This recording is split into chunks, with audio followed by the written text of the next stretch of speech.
Jaki posiadasz talent? Kłamstwo. Posługuje się kłamstwem w sposób bardzo dowolny i bardzo częsty. Scena jest twoja. Obiecaliśmy polskim przedsiębiorcom niższe i prostsze podatki.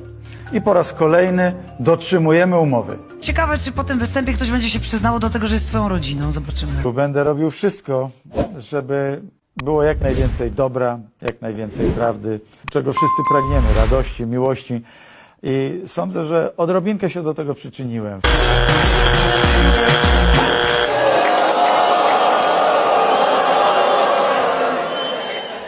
Bardzo was przepraszamy, że wam przerwaliśmy taką dobrą zabawę. Cześć, witam Was serdecznie. Moi drodzy, ten filmik, wstęp do dzisiejszego materiału jest taką troszeczkę zmyłką, bo nie będzie o Wateuszu Morawieckim, ale myślę, że o jego godnym następcy, który też potrafi kłamać na zawołanie, kłamać jak z nut. A mówię tutaj o kolejnej pacynce Kaczyńskiego, czyli obywatelski, niezależny kandydat na prezydenta Karol Nawrocki. Moi kochani, wysoka pozycja naszego Karolka na liście najpopularniejszych polityków jest dowodem na to, że przy dobrym marketingu można sprzedać opakowanie, w którym tak naprawdę kompletnie nic nie ma. I właśnie nasz Karolek jest najlepszym tego przykładem. Ten pisowski kandydat na prezydenta twierdzi, że jego partią jest Polska, a szefem są Polacy. Śmiechu warte. Wyjaśnijmy sobie coś tutaj na samym początku. Wyjaśnijmy, podkreślimy i powtarzajmy. Jedyną partią tego rzekomo niezależnego kandydata jest PiS.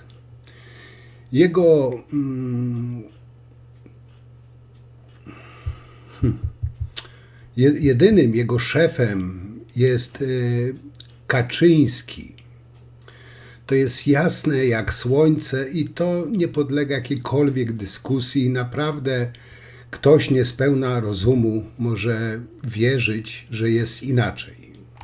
I powiem wam tak, w pewnym sensie nasz kraj, znaczy może nie kraj, ale część obywateli to jest składowa na nasz kraj. Tu chyba można powiedzieć, że to nasz kraj jest chory. Ponad 5 milionów obywateli popiera człowieka, popierają człowieka, którego kompletnie nie znają.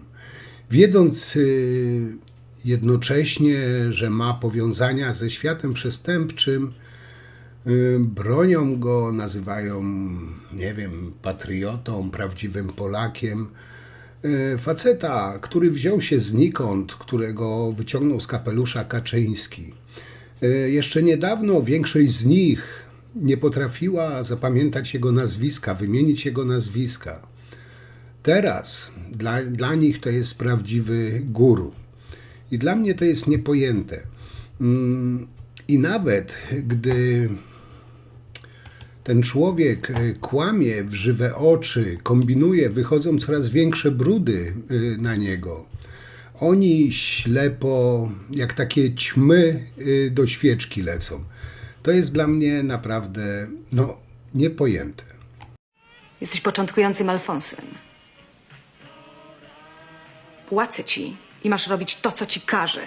A jeżeli ten układ ci nie odpowiada, możesz wrócić do swoich ryb. Jasne? Okej. Będziesz nosił ten garnitur, dopóki nie kupisz swojego.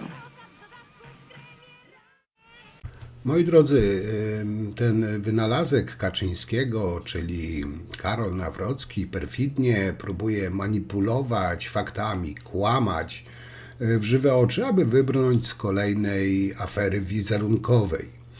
Ten niezależny, chyba od samego siebie, bo z pewnością jest zależny od Kaczyńskiego, kandydat na prezydenta Polski powinien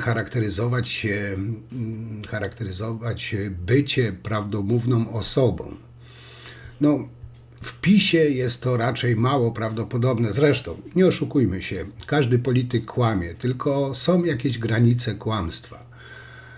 Morawiecki jest mistrzem, no ten próbuje chyba Morawieckiego prześcignąć w tym okłamywaniu obywateli. Tak powiedziałem, kandydat na prezydenta powinien charakteryzować bycie prawdomówną osobą, a tutaj w przypadku naszego Karolka otrzymujemy coraz to kolejne dowody, że ten szef IPN włada kłamstwem niczym Zorro szpadą. Moi kochani,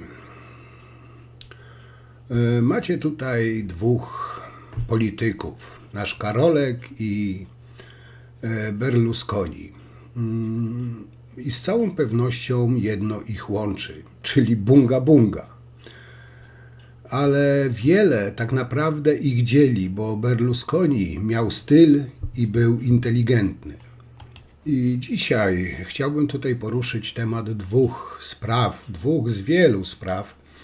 Pewnie jeszcze w trakcie tej całej kampanii niejedne kwiatki wyrosną, ale skupmy się na dwóch sprawach. Pierwsza z nich to nasz niezależny Karol wynajmował luksusowy apartament za nasze pieniądze, bo był, uwaga, dynamiczny. W sumie w latach 2018-2020 Nawrocki zarezerwował 19 pobytów, a w latach 2020-2021 aż 182 pobyty. Oczywiście na nasz koszt. Razem to było 201 dni, w tym 197 w luksusowym apartamencie deluxe. Po co pan rezerwował w Muzeum II Wojny Światowej apartament deluxe w Gdańsku, skoro pan mieszka w Gdańsku? Dlaczego pan za to nie płacił i czy ktoś inny w tym czasie korzystał z tego apartamentu? Chodzi, jak ktoś tam obliczył, o 200 dni. Ja prowadziłem bardzo dynamiczną politykę międzynarodową.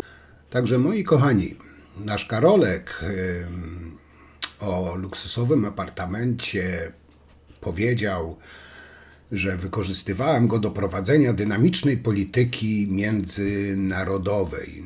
Powiem wam szczerze, że mam nadzieję, że nie będzie nagrań z tej dynamicznej polityki. Bo ja tu nie przesądzam, nie oskarżam, nie mówię, ale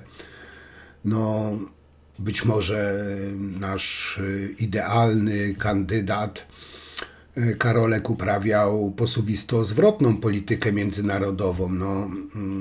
Zostawcie w spokoju suterenów. Bo nie wiem, czy wiecie, swego czasu, tydzień, dwa temu nasz Karol chwalił się, że zawsze zasypia z Biblią w ręku. Człowiek święty, tylko mu auroli brakuje. Pomyślcie tylko, jesteś Karolem Nawrockim, w przeszłości załatwiałeś panienki gangsterom, dzisiaj jesteś dyrektorem Muzeum II Wojny Światowej, kończysz robotę, w domu czeka na ciebie żona, a z kolacją dziecko, które tak bardzo według zapewnień kochasz, a mimo to nocujesz co tydzień w luksusowym apartamencie dla 2 osób na koszt podatników. Taki, można chyba śmiało powiedzieć, rozsądny konserwatyzm. Tak czy inaczej, mleko się rozlało, wyszło na jaw, że nasz niezależny, obywatelski Karol Nawrocki wynajmował luksusowy apartament w hotelu Muzeum II Wojny Światowej i za niego nie płacił. W minioną środę, światło dzienne właśnie ujrzała ta afera wizerunkowa związana z naszym Karolkiem. Oczywiście obywatelskim Karolkiem, kandydatem niezależnym PiS z namaszczenia Jarosława na prezydenta. No i tak jak wam wspomniałem, na jaw wyszło, że nasz niezależny, cnotliwy Karol, który zasypia co noc z Biblią w ręku, jako dyrektor Muzeum II Wojny Światowej przez ponad pół roku korzystał za darmo z luksusowego apartamentu deluxe w muzealnym kompleksie hotelowym. Gdyby jeszcze tego było mało, nasz niezależny, obywatelski, pobożny Karol ma mieszkanie w Gdańsku i tu uwaga, raptem 5 kilometrów od hotelu. Wolał jednak pławić się w luksusach na koszt podatnika. Karol Nawrocki spodziewał się pytań o luksusowy apartament, który użytkował za darmo i miał gotową odpowiedź. Dość zaskakującą. Apartament był potrzebny, bo Nawrocki, wtedy dyrektor Muzeum II Wojny Światowej, prowadził, tu cytat, dynamiczną politykę międzynarodową w czasie i po pandemii. Jakub Sobieniowski. To dezinformacja w wykonaniu Karola Nawrockiego. Jego dzisiejsza wersja w sprawie apartamentu. Nigdy tam nie mieszkałem dłużej ciągiem niż 10 dni, gdy pozostawałem na kwarantannie w czasie COVID-u. Nie mieszkać dłużej niż 10 dni ciągiem to jednak nie to samo co wersja z poniedziałku, gdy napisał tylko, że mieszkał 2 razy po 10 dni w pokoju na kwarantannie. Do tego w najnowszej wersji próbuje przekonywać, że korzystał z apartamentu na służbowe spotkania. Do spotkań służbowych. A to szczegółowa dokumentacja muzeum obejmująca rezerwację dla Karola Nawrockiego, także w Sylwestra, i do tego muzeum z całą odpowiedzialnością i na piśmie oświadcza, że charakter i cel tych rezerwacji nie jest odnotowany w dokumentacji. Nie ma mowy o służbowych spotkaniach i dni rezerwacji jest ponad 200. Nic tam złego nie było, to wszystko są bajeczki. Nie macie żadnego kija na niego, to szukacie za wszelką cenę. Pisowska kombinacja, takie krętactwo w wykonaniu kandydata Prawa i Sprawiedliwości. Skoro zarezerwował, to znaczy, że nie były wolne. Skoro z nich skorzystał, to nie były wolne. Facet mieszkał 5 kilometrów od apartamentów i zamiast we własnym mieszkaniu spał na koszt polskiego podatnika. To kolejny przykład dezinformacji Karola Nawrockiego w tej sprawie. Były zarezerwowane przez 200 dni na moje imię i nazwisko, więc z całą pewnością wykonywały też inne funkcje. Z całą pewnością apartament zarezerwowany nie może pełnić innych funkcji, nie może być i nie jest oferowany innym klientom. A z tej dezinformacji Karol Nawrocki wysnuł kolejną dezinformację. Nie naraziłem Skarbu Państwa ani Muzeum II Wojny Światowej na żadne koszty. Karol Nawrocki po pierwsze naraził muzeum na to, że nie mogło zarabiać na apartamencie zarezerwowanym za darmo przez dyrektora, a mogło zarobić dużo, sądząc po tym cenniku. No i można chyba zaryzykować twierdzenie, że Karol Nawrocki sam nie sprzątał 116 metrów apartamentu, nie zwracał za wodę, prąd, ogrzewanie, skoro muzeum na piśmie bez półprawd i dezinformacji krótko i wprost pisze, że dyrektor Karol Nawrocki nie płacił za pobyt w hotelu. Karol Nawrocki kręci tu przysłowiowego loka, bo kiedy nikt nie patrzy, to potrafi paść się na państwowym. Bez zniżek koszt takiego apartamentu przez 200 dni to grubo ponad 100 000 złotych. Wyliczono kwotę, zdaje się, około 24 000 złotych. 24 000 kosztowałby apartament deluxe po gigantycznych zniżkach. Karol Nawrocki może i by je dostał, ale nawet się nie starał. Za darmo rezerwował apartament w Gdańsku, mieszkając w Gdańsku. 5 kilometrów stąd. Nie chcę powiedzieć, po co mu ten apartament był potrzebny, kto tam mieszkał. Jeśli Karol Nawrocki rezerwował apartament deluxe na siebie, to jego ewentualni goście nie musieliby się meldować, mieliby zapewnioną dyskrecję, a koszty pobytu ewentualnych gości obciążyłyby muzeum, czyli wszystkich podatników. Jak był wolny albo gdy pozostawałem na kwarantannie. Mój dom jest 5 kilometrów od Muzeum II Wojny Światowej. Mam wspaniałą żonę, 3 dzieci. Chciałem być w domu. Jeżeli ponad pół roku dyrektor tego muzeum spędza i organizuje sobie noce w muzeum dla samego siebie i jest szefem tej instytucji, no to tylko jak najgorzej o nim świadczy. Karol Nawrocki dzisiaj, jak widać, był w regionie, w którym szczególnie trudno dezinformować w sprawie rezerwacji apartamentów, kosztów i rachunków, szczególnie niezapłaconych. Jakub Sobieniowski, Fakty. Moi drodzy, powiem wam tak. W jakimś tam stopniu zazdroszczę naszemu niezależnemu kandydatowi, obywatelskiemu kandydatowi Karolowi. Wyobraźcie sobie, On ma po prostu bardzo świetną kandydaturę. Kandydowanie, może tak. Bo tak, wstaje sobie rano, robi sobie pompki, zadzwoni do prezesa, no oczywiście zapytać, czy dalej jest obywatelskim kandydatem, czy już nie. Z domu do apartamentu deluxe ma jakieś 5 kilometrów, no to sobie zrobi przebieżkę. No, w tym apartamencie oczywiście prowadzi dynamiczną politykę międzynarodową, żeby nie było, że on sobie tylko tam tak siedzi, bo chce. Nie, on tam prowadzi dynamiczną politykę międzynarodową w pokoju, w hotelu deluxe i to musicie sobie zakodować. Oczywiście jak jest wywiad, to mówi, że nic nie uważa i tak dzień zleci. No. Potem z powrotem też biegnie, to już na przykład nie musi rano wstawać, żeby biec rano. W domu odmówi jeszcze przed snem nie bać Tuska, bierze, moi drodzy, Biblię i kładzie się spać. No, czy znacie kogoś takiego idealnego kandydata jak nasz niezależny, obywatelski Karol? I tu tak naprawdę, moi drodzy, nie ma się z czego śmiać, bo mówię tu do was wszystkich, bo niech pierwszy z was rzuci kamień ten, który w ciągu roku ponad 200 dni nie nocuje 5 kilometrów od domu w luksusowym apartamencie deluxe z Biblią, przy której zasypia. Każdy z was tak robi, a nawet więcej, jestem tego pewien. Także nie czepiajmy się Karola, bo Karol to naprawdę idealny kandydat PiS-u. Są różne wersje. Najpierw mówi, że tam był 10 dni. Teraz mówi, że jednak Ale korzystał gdzie? w tych apartamentach muzealnych, że Muzeum II Wojny Światowej. Teraz mówi, że korzystał też z innych pokoi, bo jak mu się nie chciało do domu wracać, było późno. Przecież to, znaczy, nie wiem, no pan raczej, panie premierze, nie korzystał z jakichkolwiek apartamentów. Był pan wicepremierem, jeździł pan do domu po prostu. No.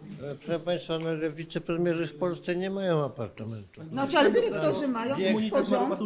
Bieda. Moi drodzy, i być może te życie jak w Madrycie Karola by nie wyszło, gdyby nie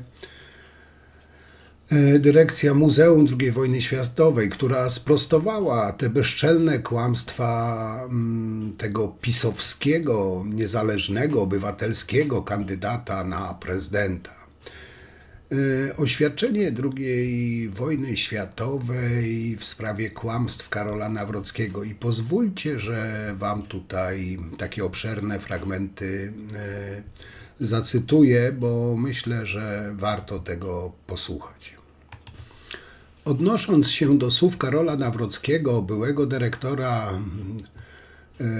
Muzeum II Wojny Światowej w Gdańsku, które padły podczas jego konferencji prasowej w Zakopanem 22 stycznia 2024 roku,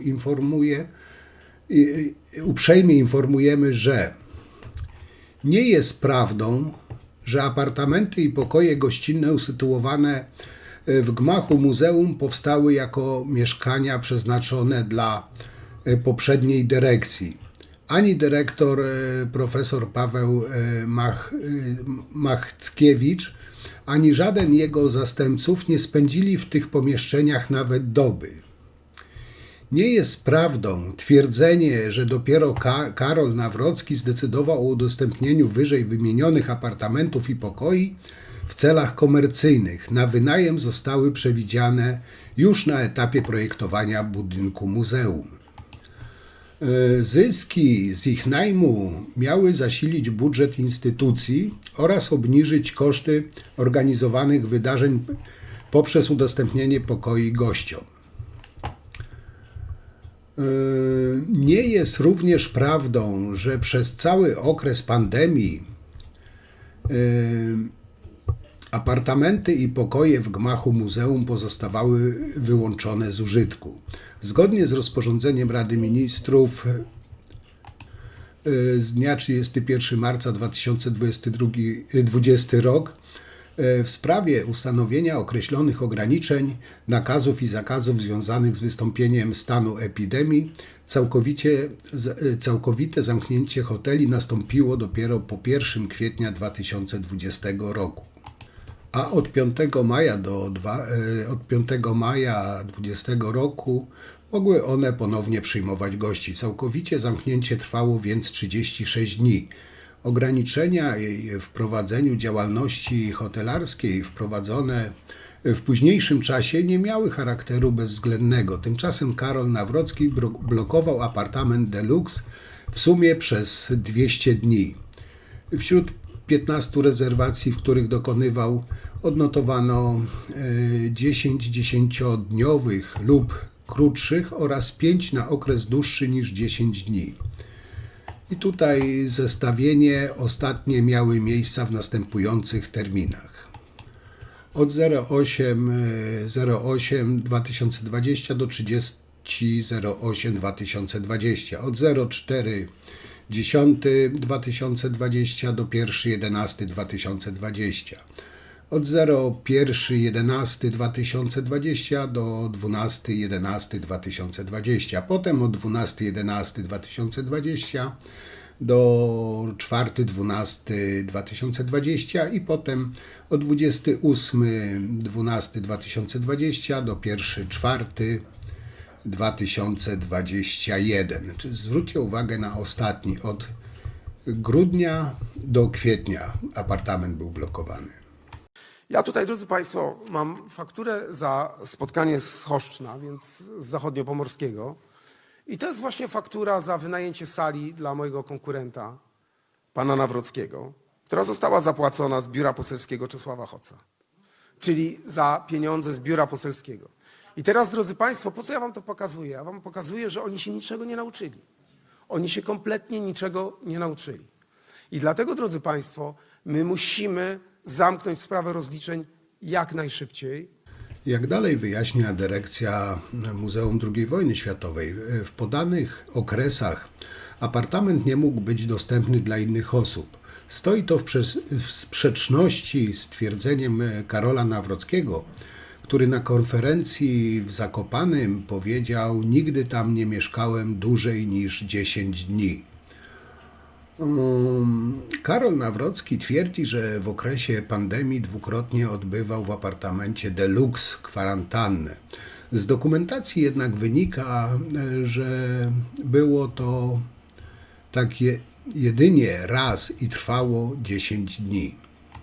Jak dalej pisze w tym oświadczeniu dyrekcja muzeum, nasze zdziwienie budzi również wypowiedź Karola Nawrockiego dotycząca spotkań służbowych, które odbywały się w należącym do kompleksu muzealnego apartamencie. Informujemy, że gmach muzeum znajduje się że w gmachu muzeum, znajduje się obszerny gabinet dyrektorski oraz sala konferencyjna przeznaczona do przyjmowania gości z kraju i z zagranicy. Nie ma jakiejkolwiek potrzeby, aby wykorzystywać w tych celach apartamenty i pokoje gościnne. Karol Nawrocki utrzymuje, że zajmował apartament Deluxe w celu wypełniania obowiązków służbowych. Tymczasem postanowił on do jego dyspozycji przez 16 dni jego urlopu wypoczynkowego, a więc w czasie, gdy nie świadczył on pracy. Nie jest uprawnione twierdzenie Karola Nawrockiego, że obecne władze muzeum prowadzą celowy atak, a to u pisowców normalne, na nich wszyscy atakują. Celowy atak na jego osobę. Muzeum II Wojny Światowej, działając na podstawie ustawy z dnia 6 września 2001 roku o dostępie do informacji publicznej, jest zobowiązane do udzielania odpowiedzi na skierowane do niego pytania. Uprzejmie informujemy, że wszelkie dane na temat apartamentów funkcjonujące w obiegu publicznym zostały przez nas udostępnione w odpowiedzi na pytania dziennikarzy. Kropka. To Polacy Mają prawo wybrać swojego prezydenta, a nie Bruksela, Berlin czy Kijów. Tyle, że to nie Bruksela, nie Berlin, ani nie Kijów próbują wpływać na wybory w Polsce. Zagrożenie, co jest potwierdzone dowodami, płynie wprost z Rosji. Retoryka pana Nawrockiego jest antyeuropejska, jest antyukraińska, a nie słyszałem żadnego słowa w ostatnim czasie potępienia dla kolejnych bombardowań, ataków na infrastrukturę w Ukrainie, zabitych dzieciach oraz cywilach. Dziś Karol Nawrocki na tym spotkaniu z wyborcami nie powiedział o zagrożeniu ze strony Putina, mimo że w swoim przemówieniu Prezydenta Donalda Trumpa sporo czasu poświęcił tematom międzynarodowym. Karol Nawrocki dziś po raz kolejny powtórzył ten warunek wejścia Ukrainy do NATO. rozliczenie się ze straszliwymi zbrodniami ukraińskich nacjonalistów na Wołyniu. Sprawa ekshumacji na Wołyniu powinna być załatwiona, odpowiadają rządzący, ale w tym wątku istotna jest skuteczna dyplomacja, a nie groźby. Karol Nawrocki robi na tej sprawie politykę, a nie próbuje tej sprawy rozwiązać. W polskim interesie jest to, by Ukraina była członkiem Paktu Północnoatlantyckiego czy Unii Europejskiej. Kandydat Koalicji Obywatelskiej w wyborach prezydenckich, który dziś był w Elblągu, o wejściu Ukrainy do NATO mówi wprost. To polska racja stanu. Wszyscy mówiliśmy jednym głosem. I prezydent Andrzej Duda, i premier Tusk, i ja, wszystkie siły polityczne. No aż do momentu, kiedy niestety, ale kandydat PiS-u w tych wyborach postanowił zaprzeczyć polskiej racji stanu. Takie jawne wypowiadanie przez Nawrockiego, na razie nie ma miejsca dla Ukrainy w Unii Europejskiej, NATO, jest po prostu szkodliwa i jest podyktowane tylko i wyłącznie kampanią wyborczą. Ten, kto myśli tylko o kampanii wyborczej, nie dorósł do tego, żeby być prezydentem kraju. Moi drodzy, kończąc ten wątek tej intensywnej polityki międzynarodowej, powiem jeszcze tak. Nawrocki oczywiście się odniósł do tej swojej afery wizerunkowej w trakcie konferencji prasowej w Zakopanem, gdzie akurat przebywał i prowadził swoją kampanię wyborczą. Nawrocki twierdzi, że w hotelu spędził jedyne 10 dni, gdy odbywał kwarantannę w trakcie epidemii koronawirusa. No, dyrekcja muzeum przedstawiła zgoła co innego. Jak powiedział Nawrocki, ja prowadziłem bardzo dynamiczną politykę międzynarodową, także te apartamenty, te pokoje, zdarzało się, że służyły po prostu do spotkań, no, oczywiście służbowych. Więc te dni trzeba że zaliczyć z gośćmi z zagranicy czy gośćmi z Polski. Te dni także należy zaliczyć jako te pewnie zarejestrowane czy zabukowane na moje imię i nazwisko. No, także teraz już chyba nikt nie ma wątpliwości, żadnych wątpliwości, że Karol był tam jedynie 10 dni, gdy ciężko przechodził koronawirusa i co noc zasypiał z Biblią przy głowie, także nie czepiajmy się, zostawmy ten temat. I jeszcze króciutko, no tak w miarę króciutko, jeszcze jeden temat, który delikatnie rzecz ujmując, no, nasz Karolek lekko mija się z prawdą, ale to po krótkim filmiku i zaraz przejdziemy do drugiego, ostatniego tematu. W 2017 roku znajomy pana Nawrockiego, sutener z Gdańska, występujący dzisiaj pod pseudonimem Wielki Buł, jego gang jest rozbijany przez CBŚ. Wy wtedy rządzicie. W 2017 roku. Dzisiaj, teraz, jeszcze zanim ten raport został upubliczniony, we wrześniu, okazuje się, że oni utrzymują do dzisiaj kontakty. Więc chwileczkę, jeżeli pan mówi, że argumentem jest to, że w 2021 roku Nawrocki dostał poświadczenie, podczas gdy utrzymywał kontakty z facetem, który był sutenerem, w 2017 roku jego szajka została rozbita, ja panu powiem inną rzecz. To jest ulubiony argument polityków, ale jeśli chwileczkę. Poświadczenie bezpieczeństwa nic nie wskazuje. Na nic nie wskazuje. Michał Kuczmierowski, panie pośle, Michał Kuczmierowski, szef Rządowej Agencji Rezerw Strategicznych, który siedzi w tej chwili w Wielkiej Brytanii za gigantyczny przekręt, też miał dostęp do tajemnic, wie pan? Moi drodzy, nie wiem, czy pamiętacie, kiedyś takie było, że jak Filipek w przedszkolu kłamał, że nie ciągnie Grażynki za warkocze. Dokładnie teraz tak samo tłumaczy się dziś mały obywatelski Karolek Niedorajda, gdy został przyłapany na konsultacjach z kierownictwem PiS w ich siedzibie. No, troszkę taka żenująca sytuacja i o niej właśnie chcę wam dzisiaj jeszcze coś powiedzieć. No, powiem wam, że taki niesamowity, wręcz niemożliwy w przyrodzie przypadek. Nawrocki twierdzi, że jest, jak wiecie, obywatelskim kandydatem na prezydenta, ale uwaga, udziela wywiadu na Nowogrodzkiej, gdzie w tym samym czasie, oczywiście przez przypadek, to nie ma nic z nim wspólnego, ale oczywiście dokładnie w tym samym miejscu, dokładnie o tej samej godzinie, gdzie rzekomo Karolek udzielał wywiadu na Nowogrodzkiej w siedzibie PiS, w tym samym czasie spotkało się całe kierownictwo PiS. No cóż za przypadek. Powiem wam, że pisowcy swoich wyborców naprawdę mają za kompletnych kretynów. No, z drugiej strony im się troszeczkę nie dziwię. Kandydat PiS-u, nie obywatelski, ale PiS-u, po wyjściu z siedziby Kaczyńskiego na Nowogrodzkiej powiedział, może jutro Polacy po 2 miesiącach happeningu w końcu usłyszą programy wyborcze, bo jak do tej pory to była promocja boksu, biegów, to już moje słowa, profanacja sanktuarium na Jasnej Górze i ataków na koalicję 15 października. Taka jest mniej więcej kampania Nawrockiego.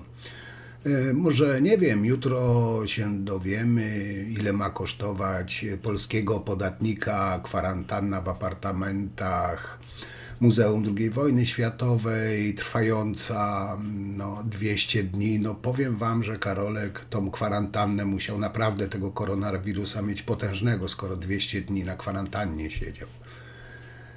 Ale tak na poważnie.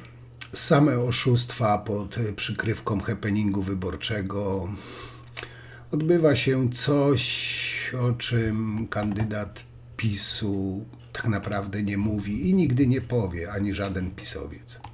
I co jest zabawne, ten nasz Karolek, niby kandydat niepartyjny i obywatelski, a tu nagle przyłapano go, jak wracał z siedziby Kaczyńskiego.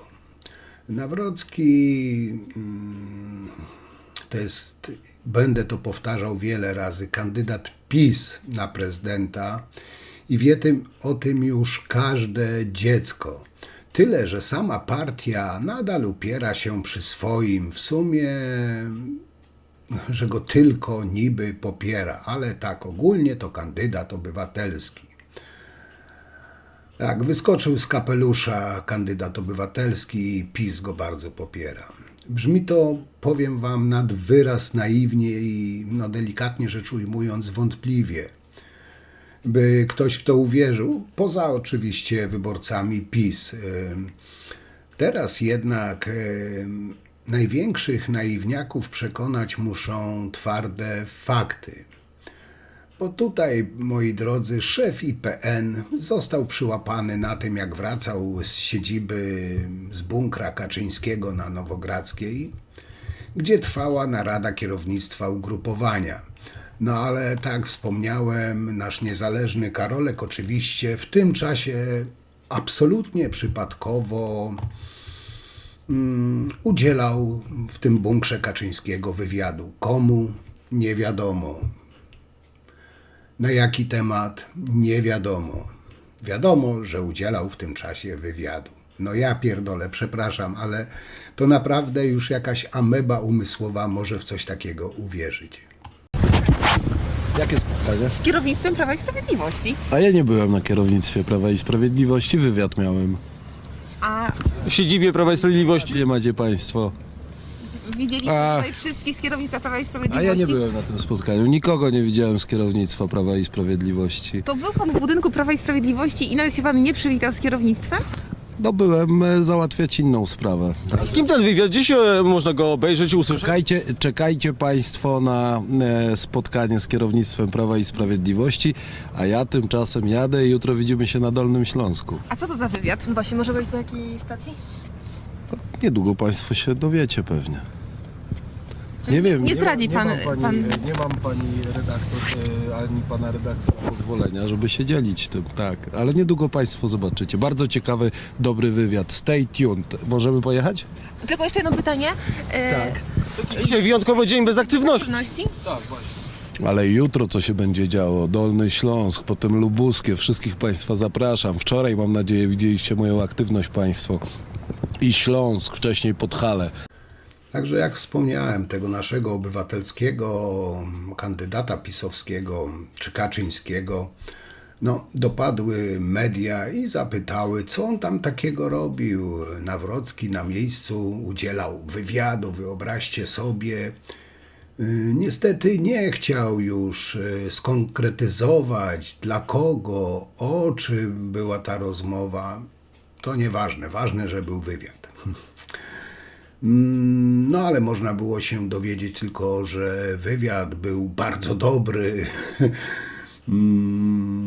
No, powiem wam słabo, nawet bardzo słabo wymyślił tą swoją wymówkę. No, słabiutko, a wręcz beznadziejnie. No, z kłamstwem to jeszcze musi iść do swojego mentora Morawieckiego, jeszcze troszeczkę się podszkolić, bo no, kłamać też trzeba umieć, żeby to miało sens. Morawiecki też nie jest idealny, ale bije naszego Karolka o głowę w kłamstwach. No, nasz Karolek jedynie dodał, że na spotkanie szefostwa partii go nie zaproszono, nie był na tym kierownictwie, nazwijmy to, Prawa i Sprawiedliwości. Wywiad miałem, nie byłem na spotkaniu, nikogo nie widziałem z kierownictwa Prawa i Sprawiedliwości. No, zarzekał się nasz Karolek. No, co ja mogę powiedzieć? No, pewnie część elektoratu PiS-u to łyknęła, ale ktoś, kto ma nawet IQ na poziomie banana, czegoś takiego nie łyknie. Nie wiem, czy wyłapaliście, też tam było coś takiego. To był pan w siedzibie PiS i nawet się pan nie przywitał z kierownictwem. Dopytywała to tam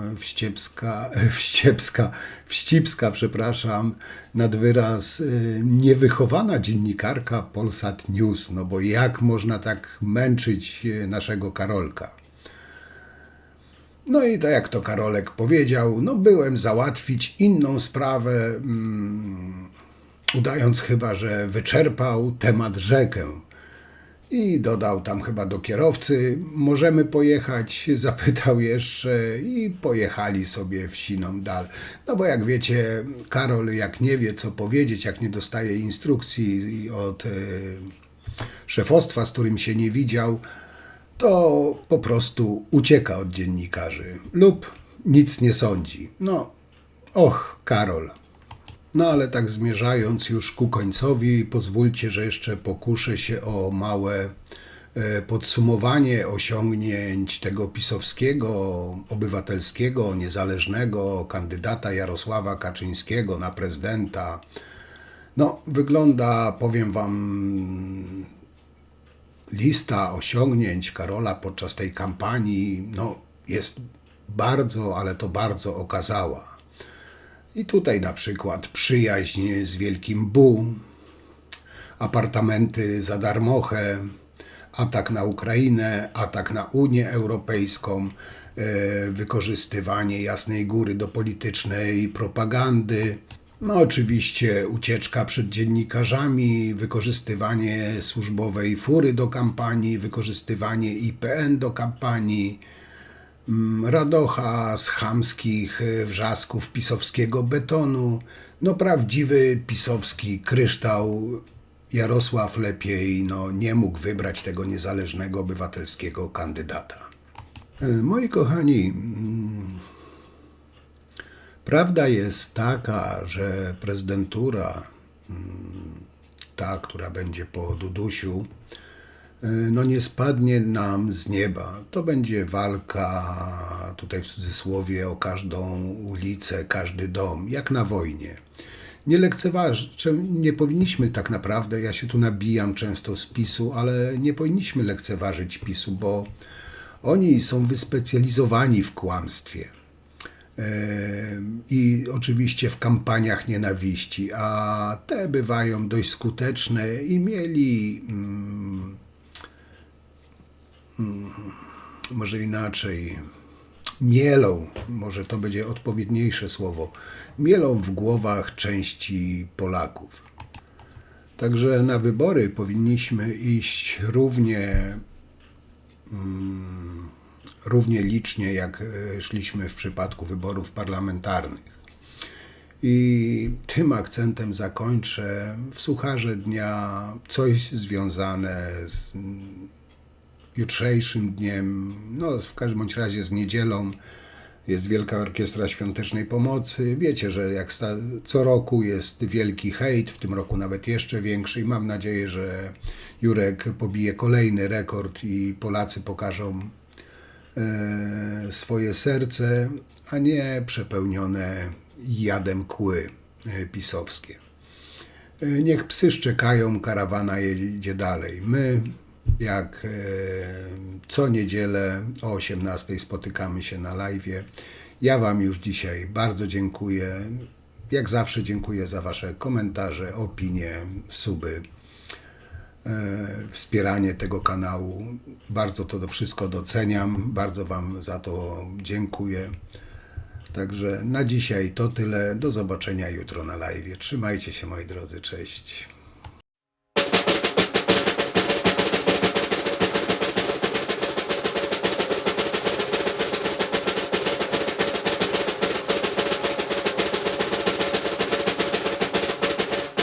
Cześć! Jestem Jaruś z Żoliborza i wspieram wspaniałą inicjatywę Jurka Owsiaka, Wielką Orkiestrę Świątecznej Pomocy. Bądźcie jak ja i wspierajcie ratowanie życia zamiast dawać złodziejskiemu Knurowi Sakiewiczowi. Siema!